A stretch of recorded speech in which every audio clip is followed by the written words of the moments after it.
Hello everyone, so I'm going to be going through PE paper 1 for the exam board Edexcel. So this is Fitness and Body Systems paper. The first question asks us which one of the following muscle fibre types is best suited for use in an 100-metre sprint. So we want the muscle fibre type which gives the performer the most explosive power, which is type 2X. The second question asks us which one of the following is the correct composition of inhaled air.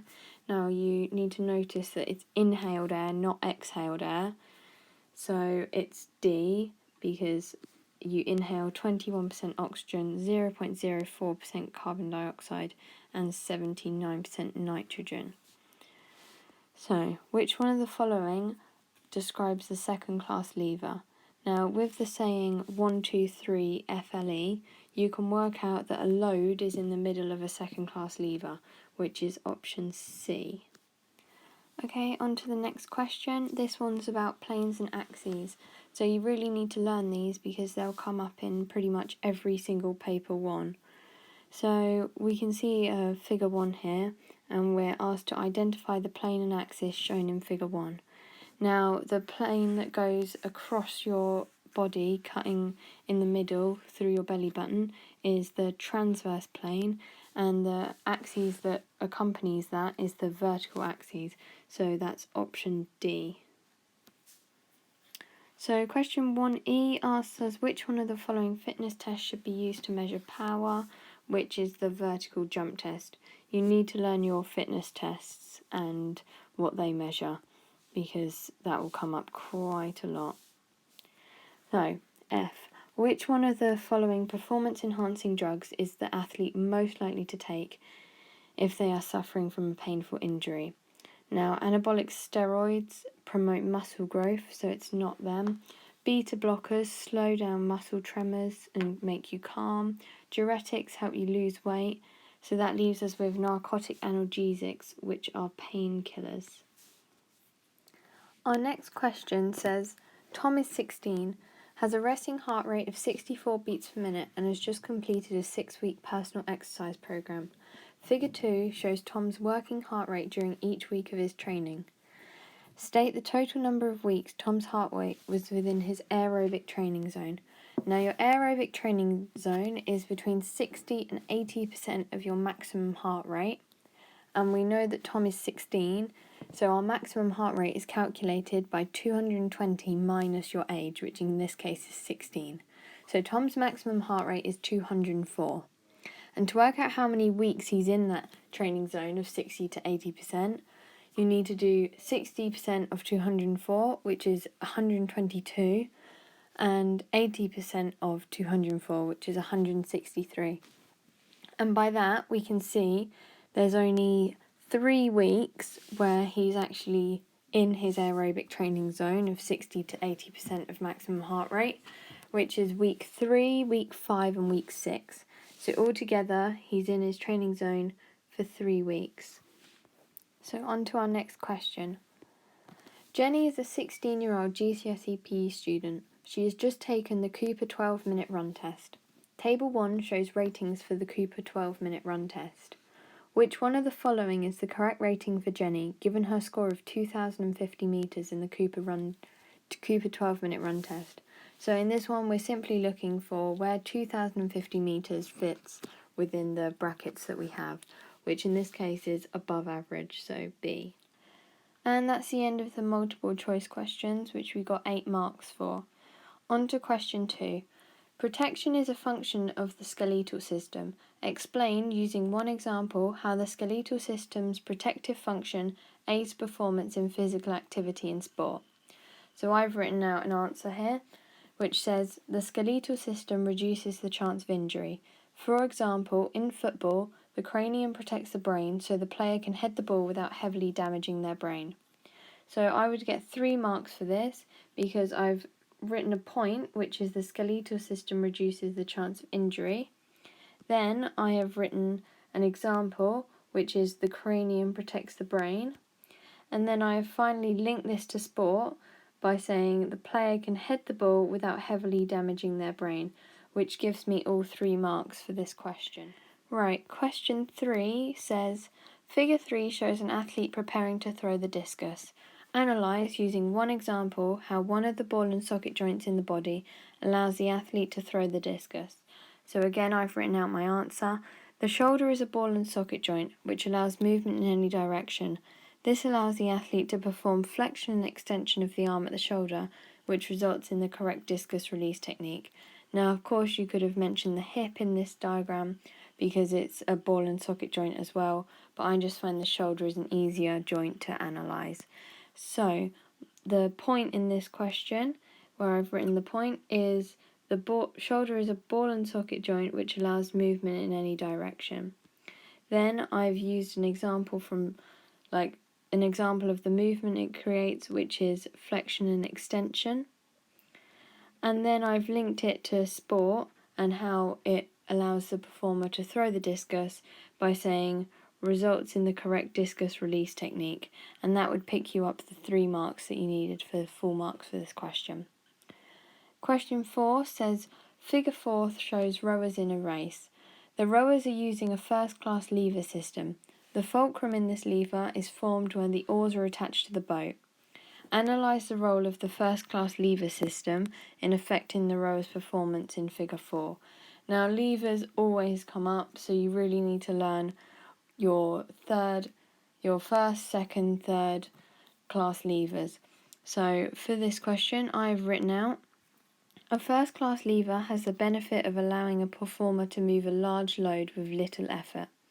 This is important to rowers because they don't have to apply lots of effort into rowing, but they can still move the boat quickly in the water. So I'll get my marks for saying that it has the benefit of allowing the performer to move a large load with little effort. And then we need to apply it to the rower by saying they don't have to apply lots of effort into rowing, because that will always be useful for a rower. And then we can link it finally by saying, but they can still move the boat quickly in water, which is what a rower wants to do. It wants to move the boat as quickly as possible so they can win the race. Question 5 says, muscles work within the skeleton to bring about a specific sporting movements. Complete Table 2 by stating the function of each muscle and giving an example of a specific sporting movement that uses each muscle. So, the triceps, we need to learn all the functions of the muscles because you're bound to get a table like this in your exam. So, the function of the triceps is the extension of the arm at the elbow, so they contract to extend the arm at the elbow while the biceps relax. And the sporting movement I've chosen here is that you extend your arm in the upwards phase of a press-up. So the next muscle is the quadriceps. So the function of the quadriceps is to extend the leg at the knee, so it contracts to extend the leg at the knee while the hamstrings relax. And the specific sporting movement I've chosen is while completing the lunge jump, the leg is extended while in the air. So that's all you need to write for that question. So that's quite an easy 4 marks there. Question 6 says, Figure 5 shows a man weight training. Analyse how the following parts of the lever system allow the weight trainer in Figure 5 to lift the weight. So first of all, it's asking us about the fulcrum. So I've written, the elbow is the fulcrum which allows the weight trainer to perform flexion of the arm at the elbow. So you'd get your first mark for stating that the elbow is the fulcrum. And then your second mark would come from saying that it allows the arm to bend. So I've said which allows the weight trainer to perform flexion of the arm at the elbow, which would get me my second mark. So part II of this question says the effort is the muscle, which is the biceps, which contracts to allow the weight trainer to lift the weight. So for here, I'd get my mark for saying that the effort is the muscle, which is the biceps. And then I'd get my second mark for saying it allows the weightlifter to lift the weight, because that's just the force behind the movement. Question 7 says, Figure 6 shows a gymnast moving from standing position A on the beam to a split position B in the air. Analyse the movement and muscle action at the ankle as the performer in Figure 6 moves from position A to position B. So first of all, we need to state what's happening in position A. So I've written, in position A, the ankle is dorsiflexed, which is performed by the tibialis anterior contracting while the gastrocnemius relaxes in the antagonistic muscle pair. In position B, the ankle is plantar flexed because the gastrocnemius is now contracting while the tibialis anterior is relaxing. So how would we get our marks in this question? So we'll get 1 mark by saying the ankle in position A is dorsiflexed. And then we get 1 mark for explaining how this is performed because the tibialis anterior is contracting while the gastrocnemius relaxes. And then you'd get another mark by saying in position B the ankle is plantar flexed. And then you'd get another mark by saying the gastrocnemius is now contracting while the tibialis anterior is relaxing. And that would get you your full 4 marks for that question. Question 8. Figure 7 shows a cross-section of the heart. Complete the following statements about the labelled structure of the heart in Figure 7. So structure A labelled in Figure 7 is the aorta. So we know that because it's the main vessel going out the heart which carries oxygenated blood to the body. On to question 9 now, which says, heart rate is measured in beats per minute. Table 3 shows a performer's heart rate at 3 different times during an exercise session. So you've got 156 beats per minute, 72 beats per minute, and 80 beats per minute. Identify from Table 3 the heart rate values recorded just before exercise starts and then during recovery. So on this question, it's literally just asking you to state which number is which. So we get 72 beats per minute is the heart rate recorded just before exercise, and we get our other mark by saying 80 beats per minute is the heart rate during recovery, and that's your 2 marks. Give reasons for your answers. So I've written 72 beats per minute is resting heart rate as exercise has not started and so there is no need for increased blood flow. The recovery heart rate had to be 80 beats per minute because the value is just higher than resting to allow the body to increase oxygen supply. But of course it's not going to be 156 because we know that's during exercise. So you get 1 mark by saying heart rate before is lowest, so it's the lowest one, so 72 beats per minute is the lowest. There is no need for increased blood flow, that would be your first mark. And then your second mark would come from saying it's elevated, but it's not the lowest. So it's still higher than resting to allow the body to increase oxygen supply. And that would be your 2 marks there for each, so 4 marks in total. Question 10 says, explain why tidal volume increases when a performer takes part in physical activity. So I've written, tidal volume is the amount of air breathed in or out on a normal breath. This will increase when a performer takes part in physical activity because the demand for oxygen will increase due to the performer requiring more energy because the muscles are working. Therefore, tidal volume must increase to intake the oxygen intake into our lungs, which will obviously aid gaseous exchange and supply the working muscles with oxygen. So our first mark here comes from saying that the demand for oxygen will increase when physical activity begins. So that's your first mark. The second mark will come from saying that we need more energy, so the oxygen will give us energy, so requiring more energy because the muscles are working. That's your second mark.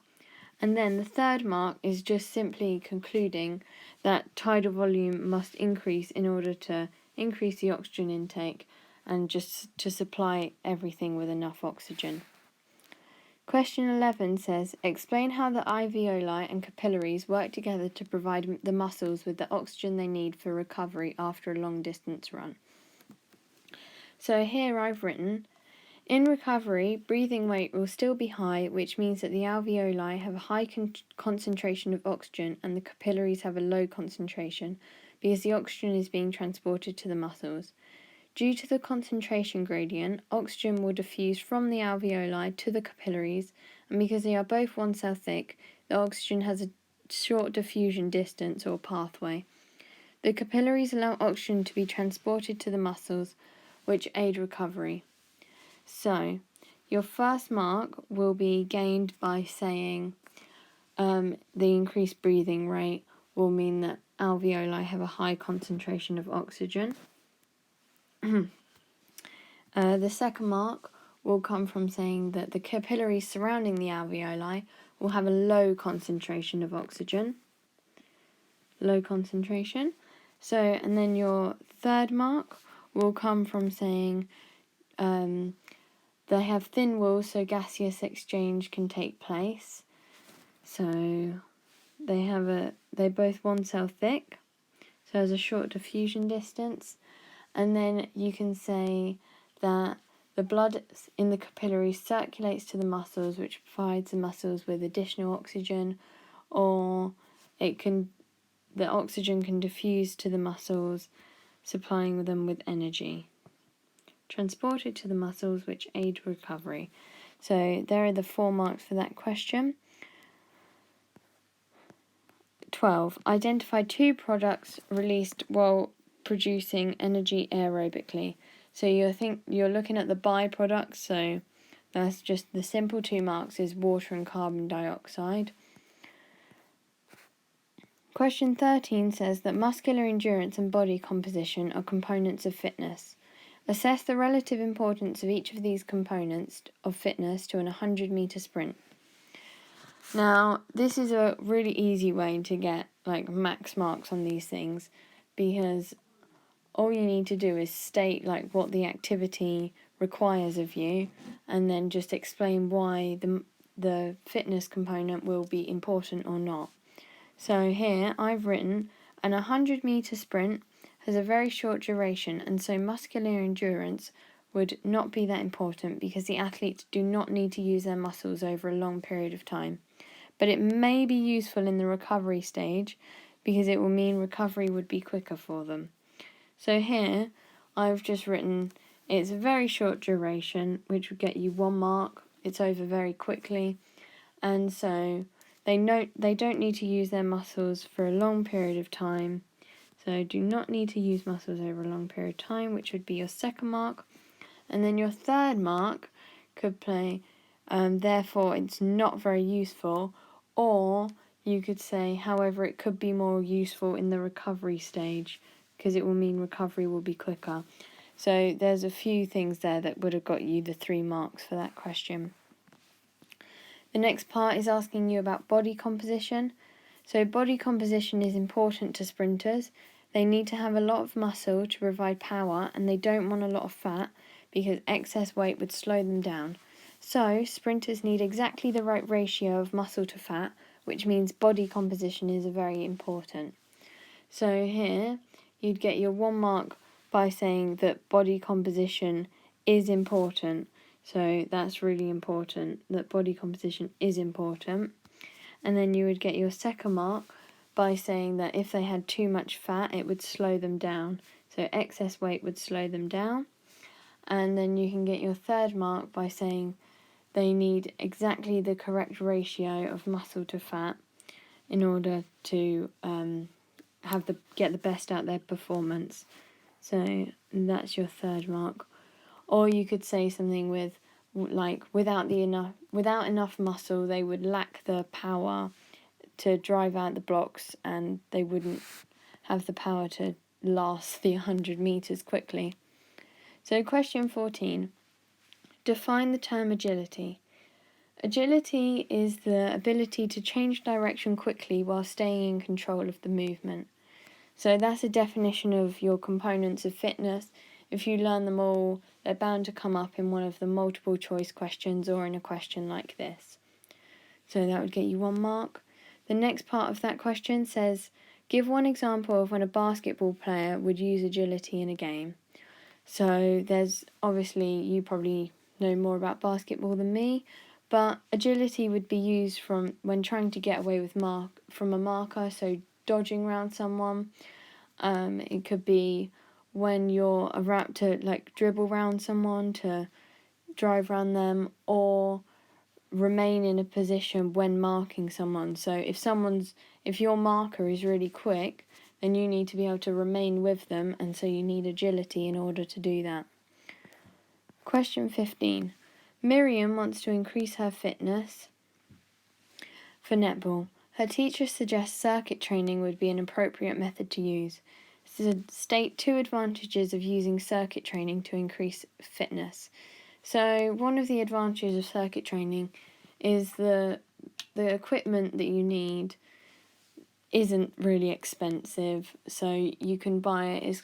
You don't need like a large budget to be able to do circuit training, and it wouldn't be that boring because you can incorporate different exercises. So you can just do loads of different stuff, or you could do it with a large group. So she could do it with some of her friends. She could focus on any component of fitness. Any of those like suggestions would get you the marks for that. So you just need to state 2 of them. So analyse the data in Table 4 to determine the trends for each fitness test. So I have written, as the weeks go on, the distance Miriam can run on the 12-minute Cooper run test is increasing, which means she can run faster because she's running a longer distance in the same amount of time. Also, the vertical jump test is increasing in height, which shows she can jump higher than at the beginning of her training program. However, the time on the 35-meter sprint test is increasing, which means she's getting slower at running the same distance. So here you just simply get your 3 marks by saying like what's happening on each one. So the 12-minute Cooper run, she's getting faster, running a longer distance in the same amount of time. That would be 1 mark. And then your next mark would be saying what's happening on the vertical jump test, so saying that she can jump higher. And then finally your 3rd mark would be saying that she isn't getting any faster in the 35-meter sprint. She's actually getting slower. Justify 1 circuit station for Miriam in order to optimise her performance in netball. So here I've identified that she's not very fast because her speed is decreasing over the speed is just decreasing in the 35-meter sprint test. So I've said she could include shuttle runs to improve her speed, as her speed is decreasing throughout the training program. This would help her being able to drive into space. So you'd get 1 mark here for saying the component of fitness that this would help. So she should include a shuttle run to improve her speed. And then you could say, and you need to relate this to her sport, so being able to drive out into space to receive a pass. The next part of the question says, Miriam adds a tricep dip station to her circuit. Miriam applies the principle of progressive overload to her tricep dip station. She thinks this could increase the muscular endurance and strength in her arms. Explain how Miriam could do this. You should include an example in each of your answers. So the first part says the muscular endurance in her arms. So I have written she could increase the repetitions by 5 each week to increase the workload gradually. She could also increase the time spent working it each week by about 5 seconds, so her muscles are slowly working for longer. So you always have to, when talking about progressive overload, you always need to say it's gradual, it's a gradual increase. But we get our first mark by literally just saying increase the repetitions. Then we get our second mark by showing that we understand like a gradual increase by saying by 5. And then we get our third mark by just saying to increase the workload gradually to show that we know what progressive overload means. So here I've actually included another 3 marks by saying she could also increase the time spent working by about 5 seconds, so her muscles are slowly working for longer. So that would have also got me 3 marks. So you only need one of those answers in that, really. but it's also good to put in more just to feel like you're safe if you're not sure. The muscular strength in her arms. So I've written, she would need to lift a greater weight so her muscles increase in size, so she can lift greater weights each week. However, by increasing weight, she would also have to decrease the repetitions so she doesn't get injured. So in this, I get 1 mark for saying she needs to lift a greater weight. And then I get another mark for saying, therefore, her body adapts to lift greater weights each week, so she can lift greater weights each week. And then my final mark is by saying that she needs to decrease the repetitions so she doesn't get injured, to show that we know that if you do too much work, your body will suffer instead of showing the adaptations. Question 16. State 2 ways that quantitative data from fitness testing can be used when planning a personal exercise program. So quantitative data is just talking about numbers, so statistics.